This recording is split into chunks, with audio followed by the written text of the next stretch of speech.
What's going on, y'all? It's your boy Cool Colas here, and you are now tuning into a new video on my channel. But before we get all into the topic for today, I would love it if you did a few things. Hit the like button, subscribe button, share button, and bell icon so you get notifications for whenever I come out with new content on this channel. And then when you are finished, leave me a comment below. That way I can get back to whatever it is that you had to say about this topic for today. For today's topic, I want to do a video request that was sent to me on Instagram. One of my homeboys wanted me to talk about the tropes that you see in Black Christmas movies. So let's get into it. So I had some time to kind of review some of the Christmas movies that I've seen over the years. And I wanted to just let you all know, just as a preface, that before I go into all this, I won't just be talking about tropes. I'll be talking about agendas to a certain extent too. So now I'm kind of mashing tropes and agendas all in one. So you kind of can see the patterns and the themes that continuously show up in these different television or these different movies that you see that are Black Christmas movies. The first trope that I tend to see in these Black Christmas movies is what I would call the Big Mama trope. Now let me explain what I have analyzed is going on there. So the Big Mama trope is usually you have this Black matriarchal figure. She's usually older, and she is what I would describe as a shea butter mama. A lot of times as well too, she exhibits a lot of the same traits. She is generally the individual who is highly respected in the family. She has a strong hold on the family, and she generally is the centerpiece as to why these different family members are getting together.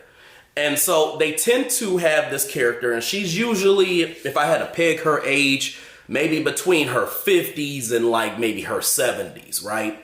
And this type of character usually is overbearing and very controlling. And what it shows you is that a lot of these older Black women, older Black mother figures are very controlling in their relationships. Just look at the dynamic on what was happening in the movie This Christmas. You have the Ma Dear character, and that's another thing too, by the way. They have like kind of similar names. They're either Big Mama or Ma D or Ma Dear or Mama D, or it's always like some shit that sounds like that. But the Ma Dear character was very controlling of her family. She had a hard time dealing with her kids kind of going off and leaving her. And the reason why she was doing this was because she has a control issue, like a lot of other shea butter mamas have as well too. Shea butter Sambas also have the issue with control as well, but that control thing starts kind of coming into play as they start getting older, and they're realizing that shit is falling apart because they're a shitty person. So in this case, the Ma Dear character, if you look at her, she was somebody who was divorced, or she was divorcing her husband, right? And she was going to be lonely, and she knows it. Again, this goes back to shea butter Sambas, where they have certain behaviors. A lot of times it's these very feminist-minded behaviors that generally at the end of the day is going to leave them lonely, especially years down the line when they can't find a man who's going to want to put up with that bullshit. And what ends up happening is they try to find a way to not be lonely by trying to control their kids, so their kids are always around them. So the Ma Dear character was doing this to a certain extent. And I think that because of her behavior, what she was noticing was that a lot of her kids were leaving and they were doing their own thing and finding their own way. When she did have a kid who was willing to stay with her, she wanted to control him. And that was Chris Brown's character. Chris Brown's character wanted to be a singer, and she wanted him to basically stay back, and he was afraid to tell her about his ambitions because, again, she has been very controlling over these years. So essentially, this type of character is somebody who is extremely controlling, and part of that control is causing a big ass mess and then being totally absolved from the big ass mess, and then coming back later and saying we's all needs to just get together because we's is family at the end of the days. So that's kind of what they tend to do. The second agenda, because we're going to call this an agenda, not a trope, that I tend to see in these Black Christmas movies is what I would call the family is all you got agenda. And the reason why I'm going to name it this for right now is because there tends to be this thing where if certain family members cause toxicity in the family. The main goal is for us to just come together because one, it's Christmas, and two, we are family, and that's all we got. Now, in theory, this sounds like something that makes sense. And because it's been propagated in media for so long, everybody tends to follow it in their real family structures. But the reality is that this is nothing but deceit. Yes, you should stay close with and be cool with your family members, as long as your family members are creating a healthy environment and you guys can get together well and connect with one another well. And a lot of times family isn't the people who you are just blood with. These are the structures that you create for yourself. A lot of people don't like to say that because they feel like that's some new age shit, that's some new stuff that people came up with. But ultimately what it is saying that you don't have to, you're not obligated to be around these individuals just because you all are blood or just because this is something that you've done for 20, 30, whatever plus years. If these individuals are toxic, you can remove them and you can replace these individuals with people who are going to be like your family. So it's almost like you're creating your new family structure. So that's why I always say that in these types of movies, they try to make it where even if a family is toxic, forgive them and reconnect. Even in the movie Black Nativity, you had it where there was this reverend who gave money to this this woman. Her name was Naima in the movie, her baby's daddy, so that he could leave her and her son. And it caused her to kind of be out on her own and to be poor, basically. And the whole goal of him doing that was because her parents were being manipulative and they wanted her to basically come back home to them. So it shows that there's a level of control once again in a lot of these black families where they try to do things underhandedly that look like other things to people who are not really looking at this beyond the surface level. But it's ultimately to have control over, again, their progeny. And in the movie, she tries to cut them off. And then the son comes back and says, well, you should just forgive, blah, blah, blah, blah, blah, blah. So that shows you that forgiveness is a big theme in these different movies. But forgiveness is used in these cases to excuse poor behavior. And so it doesn't, in my opinion, actually solve problems. And this is a big thing that they like to use in Christmas movies because they can always put it under the heading of this is Christmas, a religious holiday. What would Jesus do in this type of situation? These movies tend to push that forgiveness is equated to forgiving, forgetting, and reconnecting. And that's problematic because what a lot of times we do in black societies, we reconnect with individuals who are stunting our growth and also are not healthy for us to be around. And what ends up happening is as we continue to watch these types of movies, they tend to make us feel guilty if we feel differently, like something is wrong with us, like we're not really forgiven right. Meanwhile, everybody else who's working as soldiers for these toxic family members is gaslighting you. So I'm saying all that to basically say that this is a common thing that they show in Christmas movies because they're trying to add sanctimonious titles and definitions and monikers around why reconnecting with horrible individuals is justified. They tend to say things like, well, Christmas is a holiday about celebrating family and giving and Jesus and all this other shit. And by the way, Jesus wasn't born on Christmas, but that's another story for another day. Anyway, so they tend to use things like Christmas to basically make it seem like you're just supposed to get together just because you guys are family and you're supposed to reconnect just because you all are family as well too. But because it's Christmas, that's an extra thing. This is a holiday that is really supposed to bring us together because it's all about giving and not receiving and being in sync with one another and together. The next two tropes that I'm going to talk about are what I believe to be tropes that have a very deep meaning, much more deep than the way that they're trying to portray it on screen. So the third one that I typically see in these types of movies are what I would call bickering sisters trope. So you'll have a thing where you'll have two different sisters in these Black Christmas movies, and they'll not get along with one another. And usually it's some type of dynamic where you have one sister who is real down bad. You know, she ain't got a lot of money. She's down on her luck. She may have a kid or 2 or 3 or 7.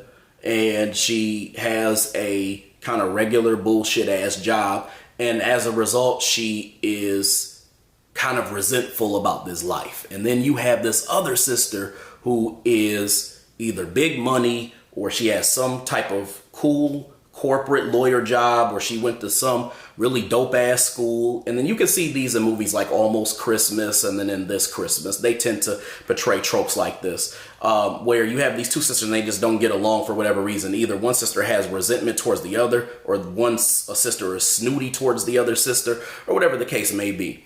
And they tend to portray this trope for multiple reasons, and they also leave some things out. The first reason why they portray this is because they want to take your attention off the fact of, or the reason why this has become a thing versus the thing itself. They want you to focus on, oh, you got one sister who's jealous. You got one sister who's judgmental. You got one sister who's mad at the other one. They're just bickering. They're just fighting. They're both just toxic. And all you now see is, oh my God, the toxicity, it's too much. It's too much. That's all you see. But the problem is that you're not looking at the actual problem.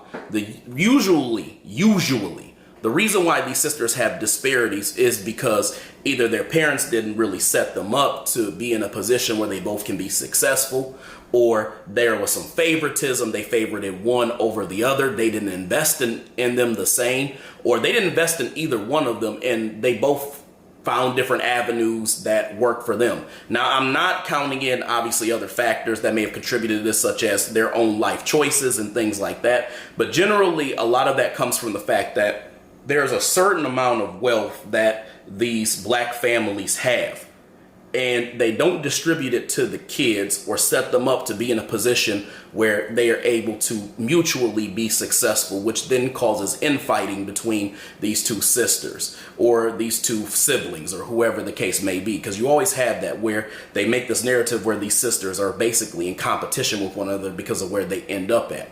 And the reason why I'm bringing wealth into this conversation is because one thing I've noticed in a lot of these Black Christmas movies is that these families aren't really destitute. These families actually are usually middle-class families. This Christmas had a middle-class family. Almost Christmas had a middle-class family. So you see that quite a bit in these types of movies, where it's not like, you know, the mom or the dad or whoever is poor. They usually have a really nice house. The kitchen usually looks really nice. They have a big old dinner ready for everybody to come and sit down at the table. They're usually in a pretty decent neighborhood. They usually got their stuff together. So they're living good, getting fat and chilling. And their kids are out here bickering with one another over shit like status. So that's one thing that's happening. The next thing that's happening too is they're also trying to show this image of why women should envy not being able to live the life of the feminist fantasy. So oftentimes this bickering and all these other things happen because they want to show you that living the life as a woman means being able to be a feminist-minded woman who has her own career, does her own thing. She may or may not have a man, but usually she doesn't have a man to start off, and she's able to have independence. So combined with the fact that this big mama is trying to control them, their way out and their way of independence and freedom is to create a feminist mindset. So a lot of times you have women who are bickering because of the fact that there's a level of jealousy because this individual couldn't live the feminist dream. Think about like This Christmas when you had Regina King's character when she was jealous of the character that was played by Sharon. I can't remember her last name, but these two characters, you know, you had one character where she was Regina King's character. She was basically back at the crib. She was taking care of the family and she was helping with the business and stuff like the family business. And you had this other sister who was a Harvard graduate, a Harvard student and stuff like that. So it shows you that this Harvard student was on her way to already achieving a feminist mind behavior. And you know this too because she even admitted in this movie that she was a very selfish person. And feminists tend to be very selfish because they think of themselves, not the greater good of society, not the family structure, but how can they benefit themselves and have the best life for themselves no matter what it contributes back to society. They'll even sell out their own black men just to be able to have benefits for themselves. So you can kind of see it even in her temperament, her attitude, and her personality, that there's a very cold, callous, feminist mind. And the other thing is, it's interesting how they tried to portray this sisterly back and forth issue, right? And how the one sister was jealous of the other sister because of the fact that she was creating a career for herself, which equates in this situation to being feminist minded, being a strong, independent woman and whatnot. So she was jealous of the idea that she couldn't be that.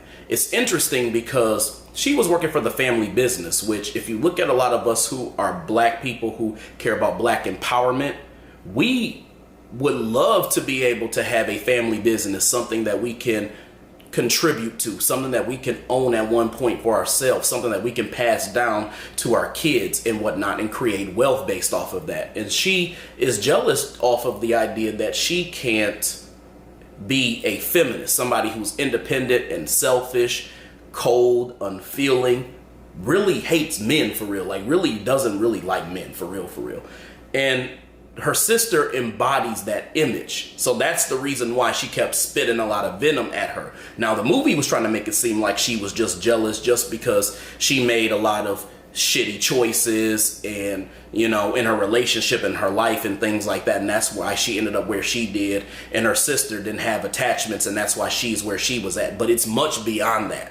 They were trying to conceptually fixate your mind to believe, well, you know, the feminist mindset and the feminist moniker is what women should strive for, because at the end of the day, that's the center point of where a lot of this jealousy is coming from. The next trope that I see in Christmas movies, and it kind of piggybacks off of the previous, is what I would call the hard to get trope. Now, the hard to get trope is where you have in this case, black woman who again has a feminist mindset. She's very tough. She's a strong, independent woman. She has this vibe where, you know, she doesn't really need a man. She's somebody who's kind of independent. She has a career for herself. Or in some cases, she may not even have a career. She just may be an individual who's tough to crack. She's somebody who has been through things. She's damaged. You know, she is untrusting. She's very guarded and shielded. Either way, the main thing that stays, no matter which scenario is there, is that this is a strong, independent woman. This is somebody who has been selfish for a long time. And this is somebody who is very guarded. Somebody who hasn't had the space to bring a man in and allow a man to love them, and to also love a man in a very feminine and nurturing way.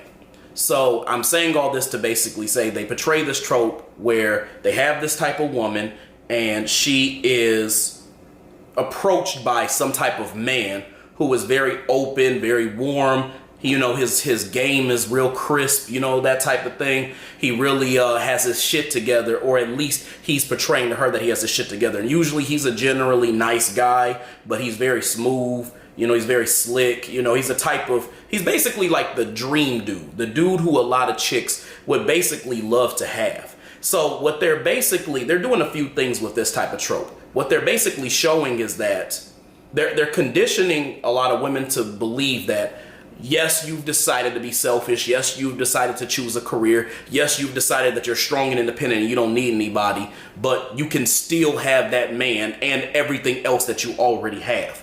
And on top of that too, the second thing they're trying to convince you is that he should be lucky to have you. When the reality is that us as men, we don't really give a fuck about your career. We don't give a fuck about your finances. We don't care about your independence. We don't really care about all that shit. Are you a kind person? Are you a peaceful person? Are you a loving person? Are you a feminine person? Are you somebody who I can be cool with, get along with, etc., that type of thing? Are you somebody who wants to raise a family? And, you know, if you have someone on the side you want to do, you can do that, but you at least are taking care of the family as your priority, and you're allowing me to be able to, you know, be the breadwinner and also do things for our family and that type of thing. You know, a lot of us are searching for that type of thing. And these women specifically are set up to show you that you can be all of these things you want to be. You can have everything that you want. You can have the career. You can have the independent mindset. You can basically say fuck dudes. But then at the end of the day, you can still get a dude. Although you're acting like you don't want one, which we know you do, you can still get them even if you behave that way. These movies are set up to basically show you that. So they always have this dude who, again, is literally trying to, throw some game at this chick who is, again, just tough as shit to crack. And they do this in a lot of Christmas movies because they try to make it seem like this woman has been on her own for a very long time, or she's had to be, or forced to be independent for a long time. When ultimately these women are actually making these decisions, these very strong decisions to either choose poorly when it comes to their dating choices, and they end up in a situation where they just have kids and they have a baby daddy and he's not involved, or they make the choice to, again, have their own career and all this other stuff, and they are feminist minded and whatnot, and they're trying to make it seem like these aren't choices, but these are circumstances that they've been put in because other people have basically let them down. If you look in movies such as Almost Christmas and in the movie This Christmas, they both kind of did that, where they had this black woman who was very tough to crack. She had a very kind of cold, unfeeling personality. She almost felt like she really didn't want to, be bothered with the dude, and he was doing what he could to get her attention or affection. He would always flirt with her. He always put himself in situations where he could either be close to her or, he can be involved with her in some way or wrapped up in her world. And she was doing everything she could to try to either push him away or make it seem like she just wasn't really an available person. Like, think about the movie Almost Christmas, where old girl, who was played by Gabrielle Union, that's ironic too, had been lodged in this window, and her booty was like poked out of the window and stuff like that because she was stuck. And then this dude, this brother who ends up, getting with her, or at least like it looks like they're trying to pursue something together. He tries to help her because she's stuck in the window, and all he's doing is trying to help her. He's flirting a little bit, you can kind of tell. But she's like, oh, don't get from behind me. Stop looking at my ass. She's kicking him in the face and all this other stuff. They want you to know that it's cool for you as a woman to be somewhat mean, somewhat abusive, somewhat cool with, being kind of like nasty spirited to a dude, and he's supposed to chase you, regardless of your attitude. You're somebody who is a prize. Because like she was kicking him in the face as he was trying to help her out the window and stuff like that. She was thinking it was like a sexual thing and stuff, and she wasn't trying to be bothered with him. She wanted him kind of out of her bubble. And let's be real, he could have just left your ass sitting there with your booty tooted out in the damn window. So I'm just saying all that basically to say that they are trying to portray that as a man, the type of woman that you should go for is somebody who has a sharp tongue and who is very cold and is mildly even abusive in some cases. The reason why the men even go after women who are like this in the first place is because they have a mama who acts the exact same way. The fifth trope that I tend to see in these Black Christmas movies is the cheating black husband or boyfriend trope. So you have this thing where they'll have a black woman, like usually it's one of the sisters that are bickering back and forth, and they'll have a husband or a boyfriend or whatever the case may be, or fiance, whatever, and this individual is trying to make himself seem like he's hot shit. He's like got his stuff going for him and whatnot, and he's got this cool little relationship with this woman and whatnot. But then at some point he ends up cheating with another woman, and what ends up happening is usually the other sister finds out about the fact that this man is cheating, with this woman, and so she'll either use it against her, or she'll tell the sister, and like usually it'll be post some type of fight or argument or something like that they have, and then they tell them, yeah, this man is cheating on you, yada yada yada yada, like, and they'll try to make it seem like it's a way for them to come together. It's like well, we may not get along because of this issue that we have, but at the end of the day we can come together because you're my sister and I just want you to know he's cheating on you. So they tend to do that, and the reason why they do that is because they have to shift the blame from all the problems of the family to what they believe to be a bigger issue, which really is only an outside issue. The villains of movies are usually central to a lot of the problems they keep portraying in the movie. But what they'll do is they'll create some type of villain who only somewhat is involved with the problems of the family, and it's usually a black man. So the easy way for them to create a villain is to make a really low down black man and say, well, he's the issue of the story because look what he did to this character, or look what he did to that character. When essentially the issue was always going to be what is happening at the highest level to create the problems that are in your face. So a lot of times this character is used as the scapegoat villain in order for you to not pay attention to all the other problems that are actually going on in this movie. So they'll, again, make this cheating husband or cheating boyfriend the villain in order to, again, take the attention away from other much bigger issues that are going on, or problems that actually led to this becoming a thing. And that being the poor life choices of that woman who chose that man. And you've seen this again in Almost Christmas, and you've also seen this in movies like This Christmas as well too. So that's a big thing. Another thing that they tend to do with this villain too is they tend to normalize the idea that it is okay to be abusive to black men regardless of what they do or if they cheat.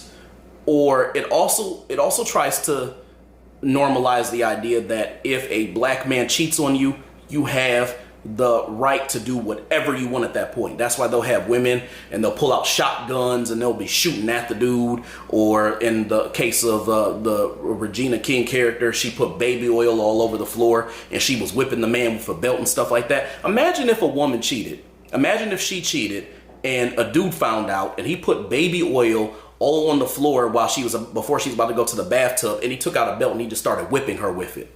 There's no way that anybody would just totally miss the idea that he abused her. They would literally point out, yeah, she cheated, but it was wrong for him to literally whip her with a belt like she was a damn child.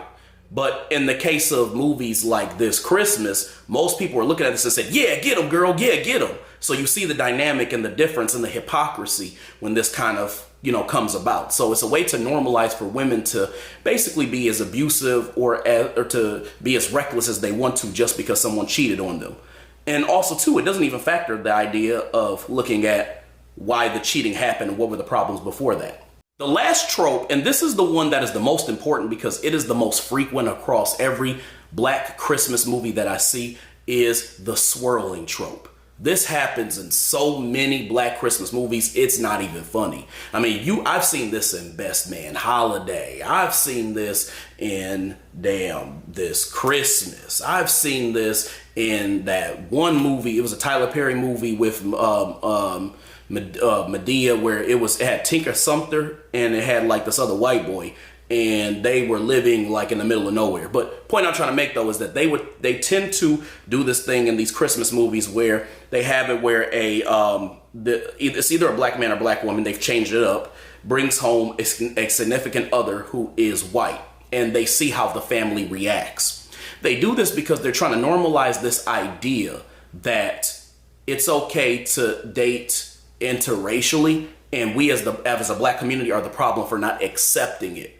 So I say all this to basically say that there tends to be this idea of, and the message tends to be the same every single time. There tends to be this message that the black community is wrong if they don't accept that this black man or black woman is dating this white woman or white man.